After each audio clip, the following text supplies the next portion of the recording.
Hello, everyone, and welcome back to Mediak. And the trailer dropped for the long-awaited Thunderbolts. And I have opinions on it, fucking obviously, or I wouldn't be making a video on it. I don't think it's a very brave statement to say that Marvel hasn't exactly been putting out the best things recently. X-Men 97 has been pretty good. Stay tuned on the channel for that. I promise that video is coming out soon. I had a poll come out a really long time ago, and God, I gotta get better at being quicker with these videos. It's okay. You'll see. It'll be worth it. It's a good video, I promise. Yeah, Marvel, bad. So the Captain America trailer didn't exactly look enjoyable. I honestly find the trailer really funny because it shows just how shitty that Marvel can be. I don't know. I maybe I'm being a little bit too mean or critical or whatever, but that trailer looked really horrible to me, and I have no interest in seeing that movie. However, I don't necessarily feel the exact same way about Thunderbolts. The initial pitch was that this is like Marvel's Suicide Squad, and that's kind of true. Like, these guys aren't necessarily villains because most of them have some sort of redemption arc in some way in their movie, and all of them are like likable in some degree. And it's kind of like how, what's her name, Valentina or something? No, that's a character from Call of Duty Zombies. What's her name? She says that they're like bad guys and then there's worse guys. And I guess that's like a nod to them being anti-heroes and stuff like that. But I don't even think they're anti-heroes. I wrote here in my notes, they're just depressed Avengers. And that is kind of what this is. So this movie hasn't exactly had a whole ton of issues with it. They did have a recast because Stephen Ewan was originally going to be playing Bob, aka Sentry, but now I don't remember his name, but it's the guy who's in the trailer. He's currently Sentry Bob guy. Not that it matters a whole lot. It also got pushed back a lot, but I honestly think that was probably because Kevin Feige and Bob Iger and everyone in Marvel and Disney realized, hey, we're overloading some stuff with Marvel. We need to pull it back a little bit. I don't think that was a necessary pushback. Or maybe it was because of the reshoots. I'm not sure. I haven't been keeping super up to date with the Thunderbolts information. But what I can say is that the trailer looked pretty interesting.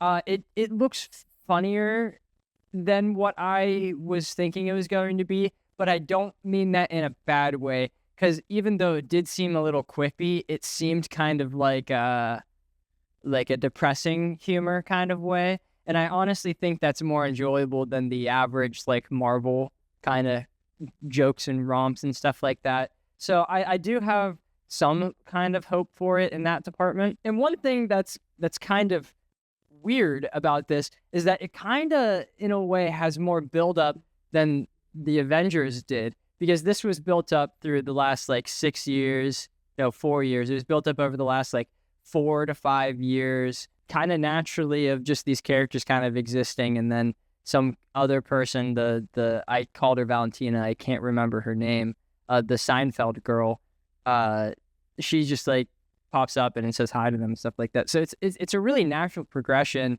and all these characters coming together. It feels pretty real, and it's kind of good because we need a new Nick Fury type, because Nick Fury is really, God, he sucks now because of Secret Invasion. That really ruined his character, full stop. I mentioned him earlier, the Sentry, because that was the only bit of pushback or development issues I felt like there were with this movie. It's also a good thing to bring him up because of how complicated he is as a character, being a a Superman of sorts, who is I can't remember, he either was a super soldier serum kind of person, or he was an attempt at the Hulk. He's either an attempt at the Hulk or an attempt at Captain America. That's usually how these super people go in comics. Yeah, so it's probably going to be exactly the same as that. Like the government and someone tried to create one of those two characters using whatever, and they actually made something way worse. So they've been doing some weird stuff by having Infinity and Thor Love and Thunder,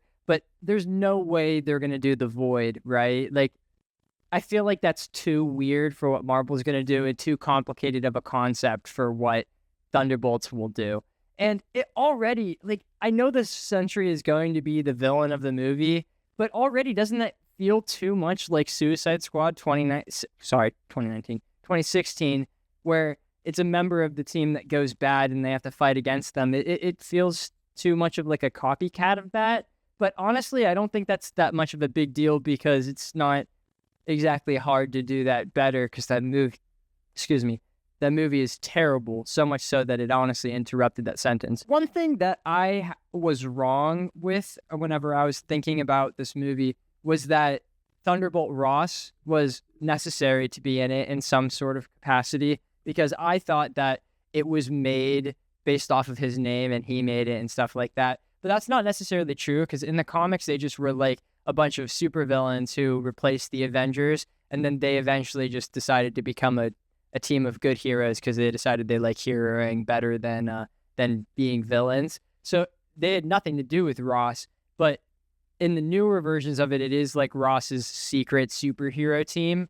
So it's kind of up in the air whether or not that's what they're going to do. And I honestly think that's probably why there's like an asterisk in the title, and they're making a big deal about that asterisk. And personally, I don't know what the common consensus is or what people think it is, but whenever I see that, I'm thinking that's like the sign for a footnote in a book, like that there's more to explain about it. Like it's like Thunderbolts, but ask about it because it's not the one that you're thinking because of copyright reasons or something like that. You know what I mean? Like it's not, like they couldn't use Thunderbolts because the president is Thunderbolt, so they had to put the asterisk at the end of it, so it's copyright free. And then if you look into it like a footnote, you can see the explanation for what it is. So it's like Thunderbolts, but not the Thunderbolt, you know? I don't know. That's a fucking stupid explanation, but I don't know why else it's going to be that important that there's like that little symbol there. But for some reason, that symbol is pretty darn important to the actual title of the fucking stupid thing.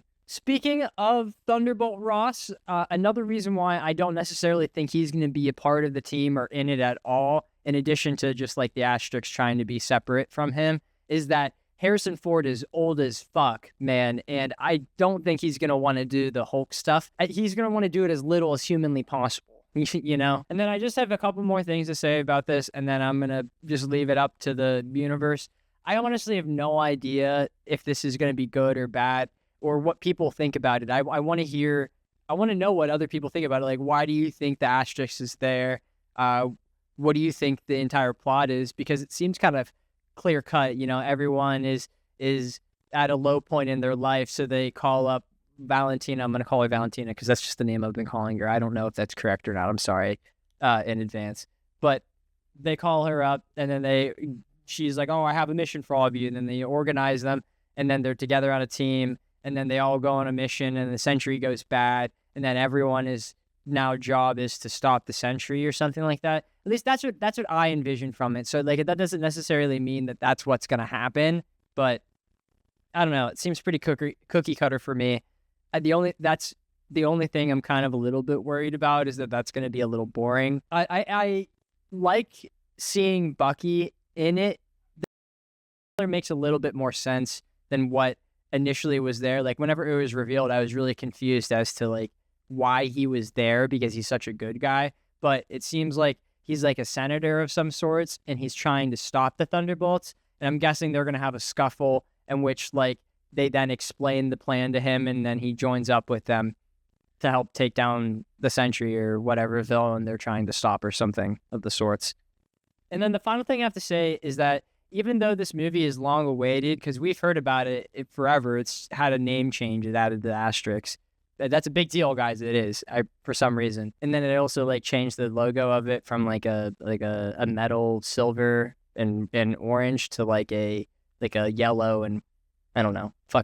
I think the new one looks actually kind of better, even though it's more simple. The movie releases in May of 2025. That's like about a year away. Why did they release the trailer this early? Like this is crazy. I felt like the trailer for Thor, it took forever for us to get a trailer for Thor, right? Or like some movie that came out recently. We didn't see a trailer until like 3 months before now. Now we're seeing a trailer a year ahead. Like that's crazy. This is like giving Craven vibes. Like this is so weird. Speaking of Craven, I'm really excited for that. I might do a video on that whenever that comes out. Okay, well, this video is actually replacing, I already recorded, edited, and exported a review of Alien Romulus, but after watching the trailer, I just felt like I had so many opinions about it that I needed to talk about it. So, yeah. All right, I'll see you guys next week with my review of Alien Romulus. So stay tuned, guys. Bye. Subscribe, please.